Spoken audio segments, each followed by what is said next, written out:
Good afternoon. I'm Hobson Wildenthal, the Provost of the University of Texas at Dallas.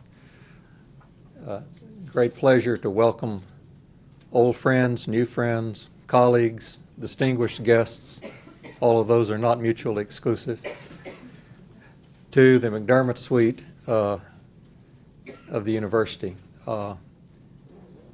We're very proud and happy that we can have this momentous occasion in a fittingly elegant setting. This room was given to the university by Mrs. Margaret McDermott. Sure. You mean all that eloquence was lost? And we've only been able to use it for the last 6 months, and this is exactly the kind of occasion that Mrs. McDermott envisioned when she designed and equipped the room. So welcome.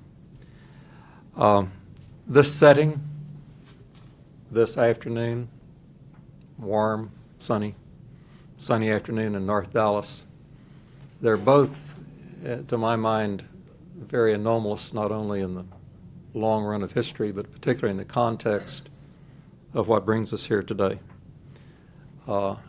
And I'll just note that contrast between the reason we're assembled and the anomalous beauty and tranquility of this particular afternoon in this particular place. We're assembled here for an occasion that will be memorable in the life of the university and of its larger community, and that will have an impact on the world, both in time and in space. The occasion is the establishment of the Leah and Paul Lewis Chair of Holocaust Studies and the inauguration of Professor Zsuzsanna Oshkosh as the first holder of the chair. The creation of the Lewis Chair is a vital step in perpetuating the study of the Holocaust at UTD, and Zsuzsi, as the first appointee to the chair, will give the chair everlasting prestige and honor. Many of you here deserve and have our praise and gratitude for your support of Holocaust studies at UTD, and in particular for the creation of the Lewis Chair. First and foremost, of course, I wish to salute the Barnett family and congratulate them on the honor they have bestowed on their ancestors, Leah and Paul Lewis. There could be no more fitting honor for the Lewises and no more fitting honorees.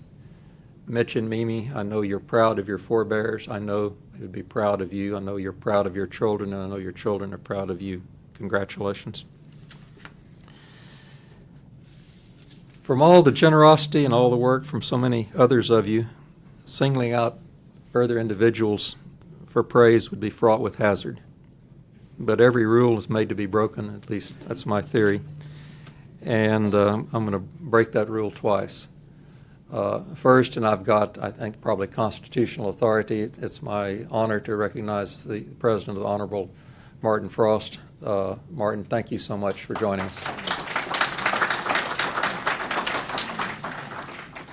And one other individual, other than Zsuzsi herself, of course.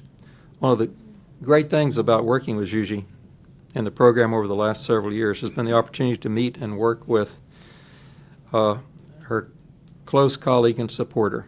This colleague defines for me dedication, selflessness, and excellence. And all of us who value the Holocaust Studies program owe Debbie Pfister an inestimable debt. Thank you, Debbie.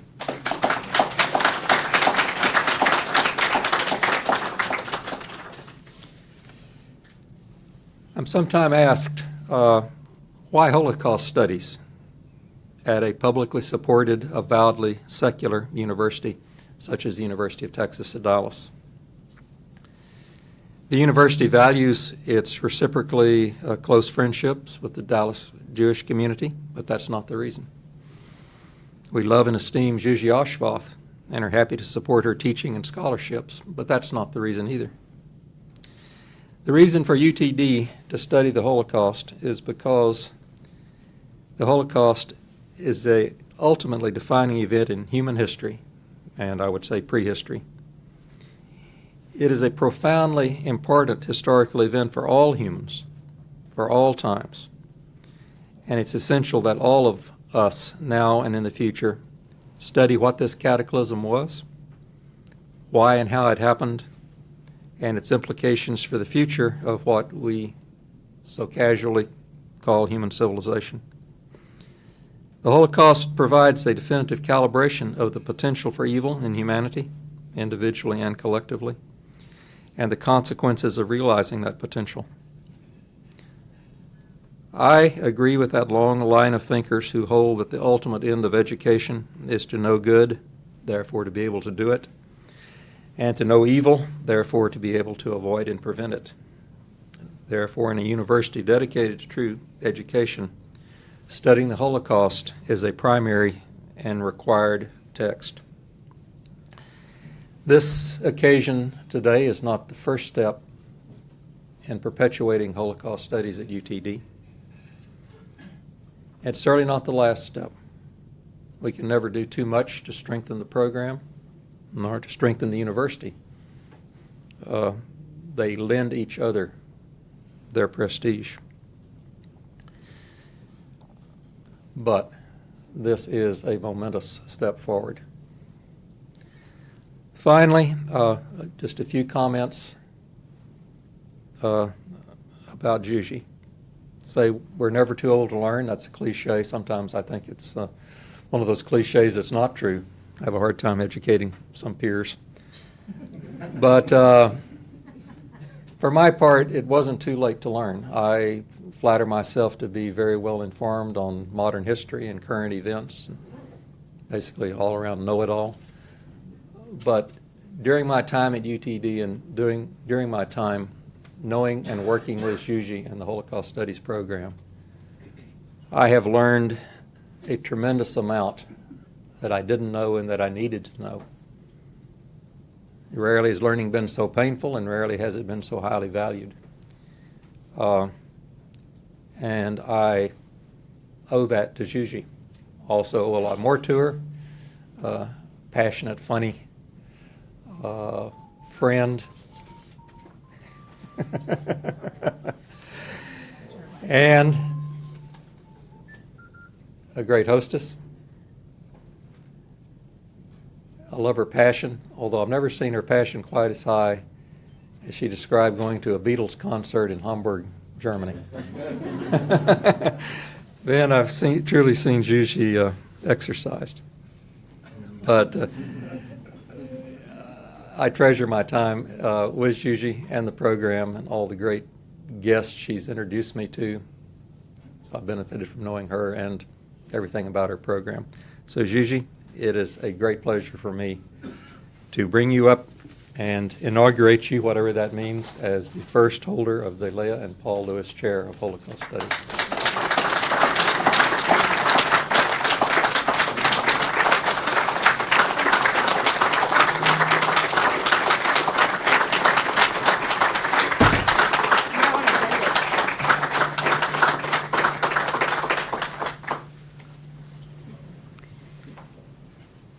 It's so difficult now to say anything because somehow my breath is taken away, so yet I have to recover because I have to say a few words.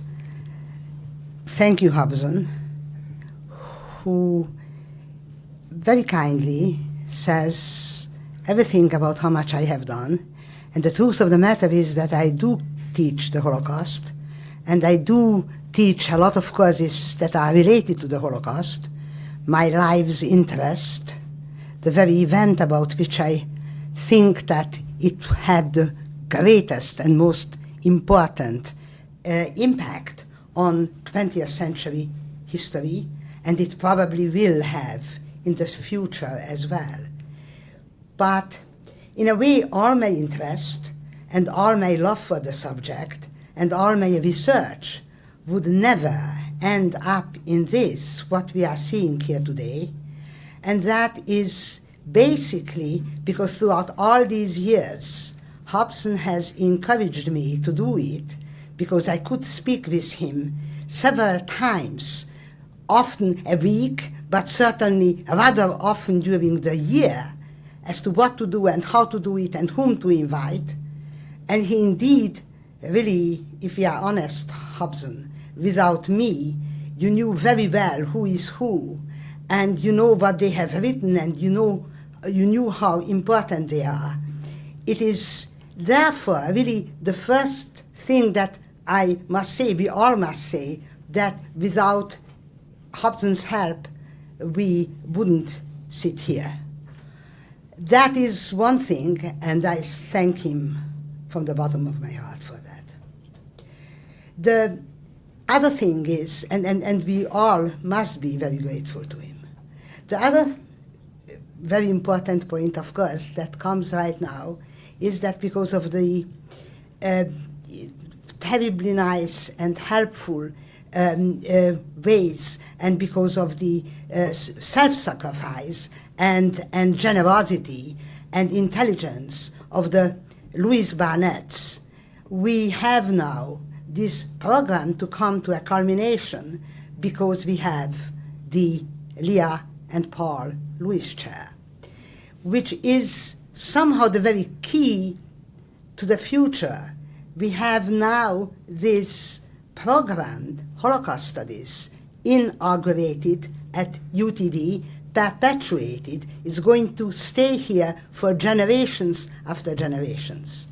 It's an enormously important statement, generations after generations.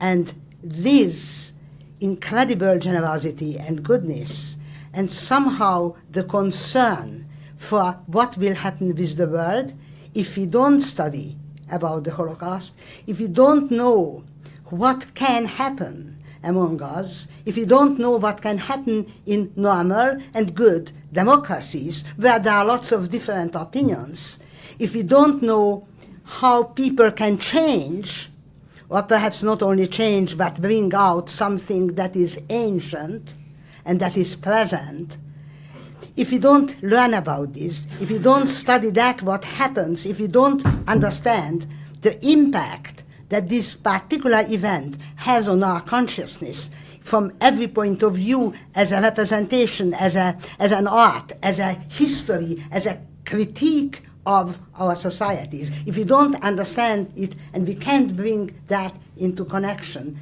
then we somehow have lost a basic step to understand the future. And in that case, the future indeed would look dark, almost as dark as that what happened was. So I would like to thank the Barnetts. I would like to express my deepest, immense gratitude for that what they have done. And I would like to thank their friends whom they have moved to understand this step, continuing Mimi Barnett's parents' tradition, helping to start to memorialize the Holocaust. I also would like to tell you now a short history how Holocaust studies started at UTD, which now have come to this incredible, momentous culmination. It's going to take very short minutes, but I would like to talk to you about it. Once upon a time, very long time ago, I had a student whose name was Arnold Jaffe. He was a terribly nice, very clever man who never had the chance to go to college and came then to UTD after a successful business life. He came to me and he said, you know, what we would need to do for this program would be fundraising. So I said, you know, Arnold, I don't exactly know what that word means, although I have seen it often. I don't know, somehow my background, my history doesn't match with this word. I know it has something to do with money, but I don't know what it is.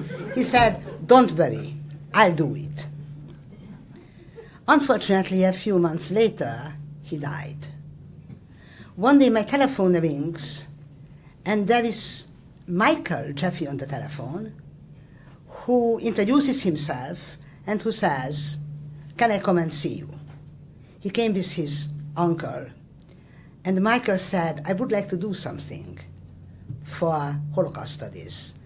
I know that my father loved it, and I know that he wanted to do something, but I don't exactly know what. I would like to help you." And then we talked about it, that the library has no books. And so the Jeffy Library has been created. And it's an enormously big thing because the Jeffy Library runs now on its own and has a very nice endowment, and we can buy the books that we want to. And it is something that will remain so that when Holocaust studies will flourish and fly at UTD, everyone will have the good support of the library. This project was also supported later by Harry Siebel. And then came Dr. Einspruch, who endowed the lecture series. All of that was wonderful. And all of that, in a way, was the basis of that what comes. But we were all very much aware of the fact that Holocaust studies can really only then go from generation to generation if there is an endowment of all these efforts. That otherwise all these efforts remain as scattered islands, unconnected, disconnected. So then came the Lewis Chair, and here we are, and having this, and I am enormously grateful to the Barnetts, to their friends, to everybody who came, to all my students who are here, to all my closest friends who are here. I am very much missing those who couldn't be here today, and I very much would like to thank for each and every one of them. I would very much thank Ivor Robinson, through whom I learned second time in my life that one can live with one's head held up high. And I'm very grateful to my husband and to our son who is here. Thank you very much. I am promising you that we are going to continue this and that we will do everything that the Holocaust program expands now that it is fixed, now that it runs its way, that it is going to remain forever here. Now we also would like to expand it a little bit, and we hope for help, and we hope for support for so doing. Lastly, I would like to thank Debbie Pfister, whom I don't see, but whom the provost mentioned. Thank you, Debbie, who was really the heart and the soul of this entire undertaking. What she has done cannot be expressed with any other word but love. Tremendous, rich, giving love. Thank you, Debbie. Thank you very much.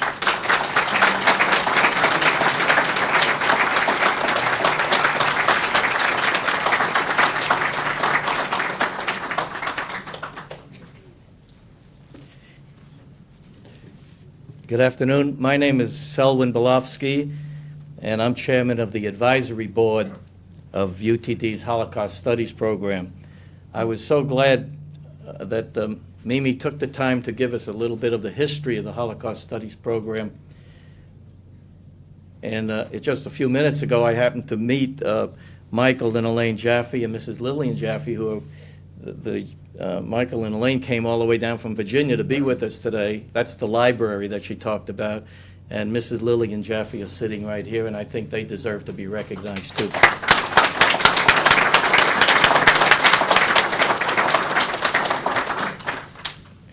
On behalf of the advisory board, I congratulate Professor Ashvat for the honors bestowed on her today. Juji Ashvat is a true treasure. She's an educated woman, married to an educated man, Istvan, And together they raised a family of educated people. Peter, welcome, and I'm glad you're here. She's a scholar, an author, a talented musician, a lecturer, a survivor, an escapee from communist Hungary. She's a wife, a mother, a grandmother, a loyal friend. And most importantly for us, she's a great teacher. Krista McAuliffe, the school teacher who perished in 1986 aboard the Space Shuttle Challenger, once wrote, "I touch the future. I teach." As a teacher, Mrs. Ashfat, Professor Ashfat, also touches the future in a very special way. Her work here at UTD ensures that there will be future teachers and future scholars capable of teaching the true history of the Holocaust and why people, institutions, and governments must not repeat the mistakes of the past that allowed the Holocaust to happen. The job of the advisory board is primarily to help Professor Ashfat and Hobson Wildenthal fulfill their vision for a bigger and better Holocaust studies program here at UTD.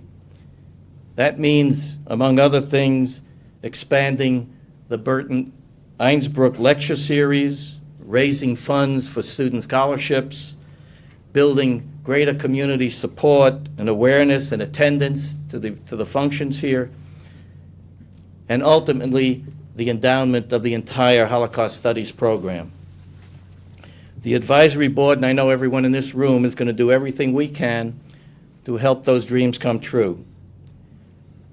Nobody knows more about making good things happen and making dreams come true than Mitch and Mimi Barnett and their family.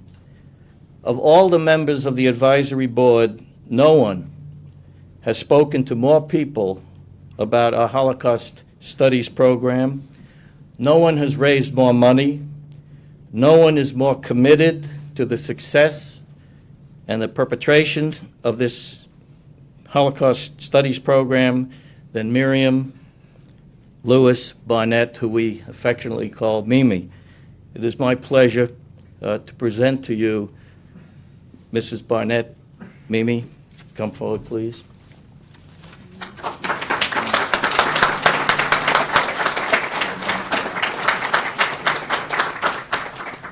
Thank you, Sally, and thank all of you for coming here and sharing this wonderful, wonderful day with us, bringing your memories of the people we all loved. Henrietta Zold, the founder of Hadassah, when she was painted, said, "Make my eyes look to the future." Many years ago, I found my future in my husband, Mitchell Barnett. Little did I know when he courted me and played chess with my parents that he would be the one to ensure a future for everything that we came from and lead us to where we must ultimately guide future generations to go. He is the son that Paul Lewis would want to address you today.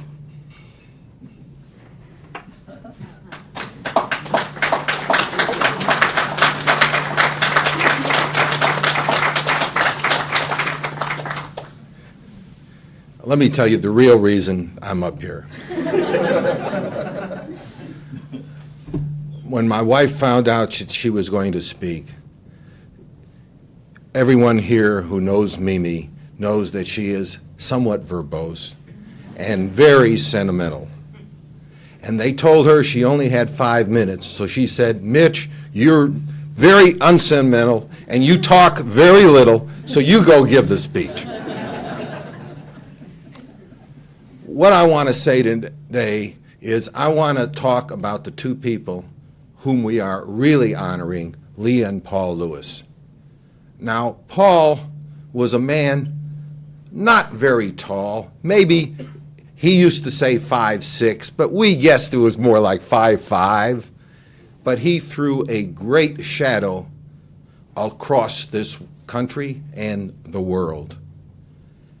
In the mid-50s, when the study of the Holocaust and the remembrance of the Holocaust was not fashionable and was not politically correct, Paul Lewis and Leah Lewis decided that they were going to have a crusade. Now, neither of the Lewises were survivors of the Holocaust.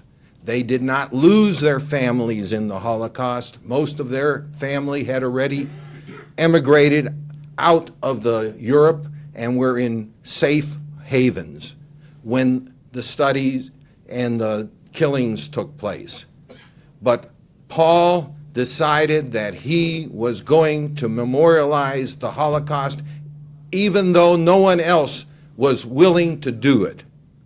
So he fought through the 50s and into the 60s to set up memorials in synagogues, in community centers, in public places, wherever he had the opportunity. He did this on his own. He did not have a staff. He did not have any professional help. He labored over letters. He called people all over the world in order to get his memorial set up. He labored over his memorials. He supervised to the nth degree every step of the way. He put the inscriptions down. He labored over the inscriptions. My children, my wife, and I suffered through every inscription. But the final story I want to tell you is why we are here. In the late 60s, my father-in-law decided we needed a chair of studies in the Holocaust. So he went to Yeshiva University and went to the chancellor's office, and not knowing the chancellor, not knowing, having an appointment, he went in, knocked on the door, talked to the secretary, and said he wanted to see the chancellor. The secretary said, do you have an appointment? Of course, he said no. He says, well, I will see. He says, I'll wait. So he sat there, and he sat in the waiting room for 2.5 hours, and the chancellor kept coming out and saying, who's that little man sitting in that chair? Finally, he said, I better see him before he grows roots in this chair. So Mr. Lewis went in to see Chancellor Lamb, and one thing, if any of you people know Mr. Lewis, he could sell anybody anything that ever existed. He would charm the pants off anybody. And after 2 hours of talking to Chancellor Lamb said, I will set up a chair in Holocaust Studies at Yeshiva University if you will give me what was then an enormous sum for Mr. Lewis of $100,000. So for 2 years, the $100,000 funded this chair. At the end of that time, Mr. Lewis was told that it would require an additional sum of money to continue the chair. Unfortunately, with his wealth, which was not very large, he could not afford to continue that chair, but he went out and sold another gentleman on funding the chair, and the other gentleman's name was put on the chair at Yeshiva University. So when we had the opportunity in our lifetime to put a chair at a different university in his name, I felt that he would want that to happen. So therefore, we went and raised enough money that there would be a chair in perpetuity in the name of Leah and Paul Lewis. Thank you.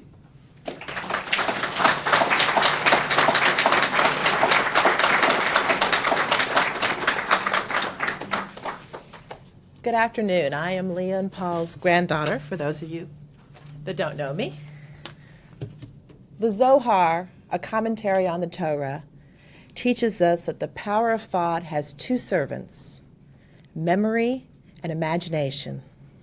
My grandparents, Paul and Leah Lewis, embodied both and taught us not only through their words, but more importantly, through their example. My grandparents valued study and education. My grandmother came to this country as a teenager, and unusual for her day, she attended Herzliya Hebrew Academy, now associated with Touro College in New York. She studied with avid Zionists who spoke modern-day Hebrew in the 1920s, certain that they would rebuild Israel in their lifetime. My grandparents had a grand love affair that spanned over 50 years. My grandfather met my grandmother when she was halfway through college. Both tenacious and strong-willed people, she insisted that he had to wait 2.5 years until she completed her degree before she would marry him. He told us that during his courtship, he actually went out to purchase eyeglasses because Leah thought that a man looked more learned if he wore eyewear. Also,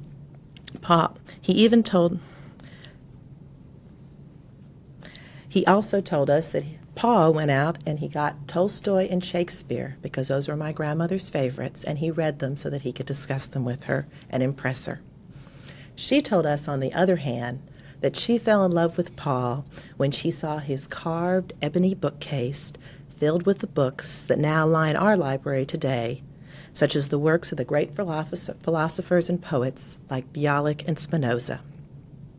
My grandmother placed poems and notes among the pages in 5 different languages which she spoke fluently, so that the others of us could share in her thoughts and studies as we picked the books off the shelf. I was too young to remember my Uncle Morty, but my grandparents taught me that so long as someone speaks of you, you continue to live.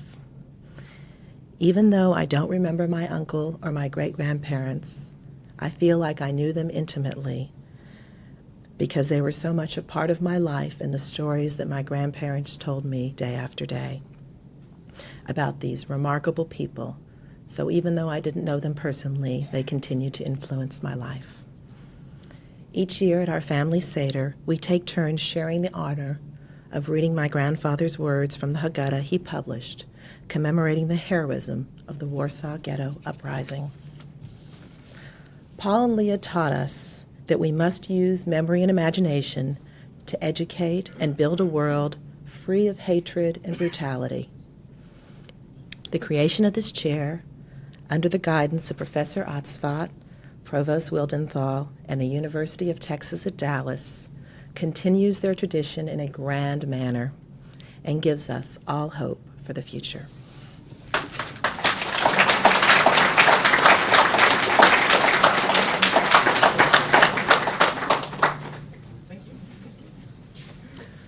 Good afternoon.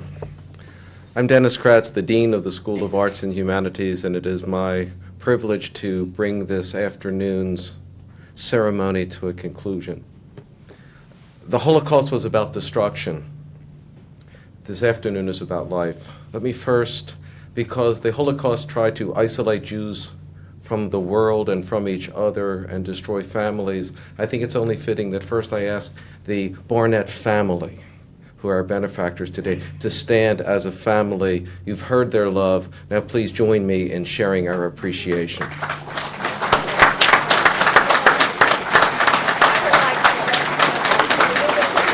And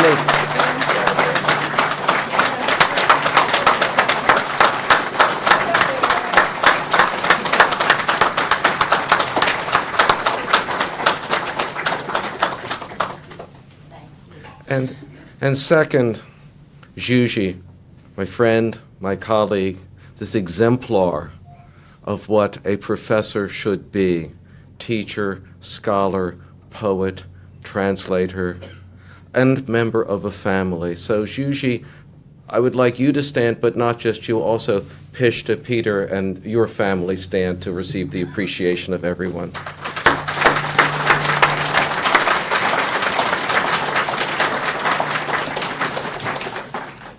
You've heard the remarks.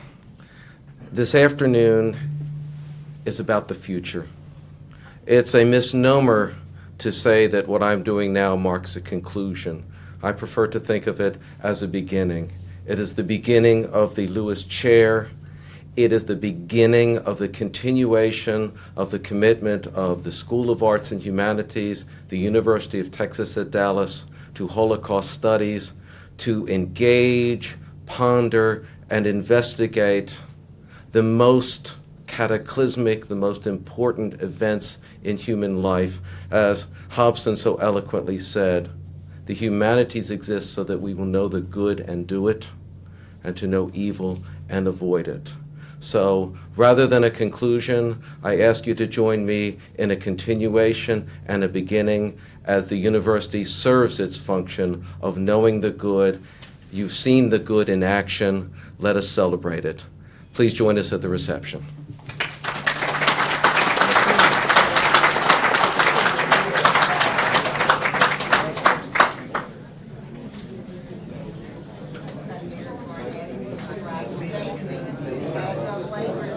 Well done. Well done.